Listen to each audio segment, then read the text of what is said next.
অবশেষে B grade কলেজের স্বীকৃতি পেল কোচবিহার জেলার মেখলিগঞ্জ মহাবিদ্যালয়। কলেজ প্রতিষ্ঠার দীর্ঘ ২৮ বছর পর প্রথমবার এই কলেজ পরিদর্শনে আসেন ন্যাকের প্রতিনিধি দল।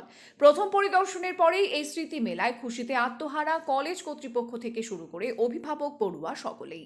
বৃহস্পতিবার রাতে কলেজ কর্তৃপক্ষের কাছে এই খবর পৌঁছায়। তারপর শুক্রবার কলেজ জুড়ে উল্লাসে ফেটে পড়েন পড়ুয়ারা। গত ২৪শে জানুয়ারি ভারত বাংলাদেশ সীমান্তবর্তী মেখলিগঞ্জ কলেজ পরিদর্শনে আসেন ন্যাকের একটি প্রতিনিধি দল, যেখানে ন্যাক পিআর দলের chairman doctor Gopal Reddy, doctor শিবাজি সরগর, ডক্টর নরেন্দ্র কুমার শর্মা প্রমুখ ছিলেন।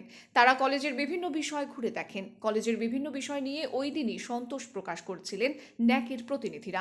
১৯৯৬ সালে মেখলিগঞ্জ কলেজটি প্রতিষ্ঠার পর ওটাই ছিল ন্যাকের প্রতিনিধি দলের এই কলেজে প্রথম পরিদর্শন। বৃহস্পতিবার রাতে কলেজ কর্তৃপক্ষের কাছে বি গ্রেড প্রাপ্তির খবর পৌঁছায়। মেখলিগঞ্জ কলেজের অধ্যক্ষ ডক্টর মিঠু দেব জানিয়েছেন, কলেজের সকলের প্রচেষ্টায় এই সাফল্য এসেছে। এই সাফল্য পেয়ে আমাদেরও খুব ভালো লাগছে। ন্যাকের ডিগ্রি লাভের কারণে ভবিষ্যতে ইউজিসির তরফে অনুদান মেলার সম্ভাবনা রইল, যা দিয়ে কলেজের বিভিন্ন উন্নয়নমূলক কাজ করা যাবে বলে কলেজ কর্তৃপক্ষ জানিয়েছে।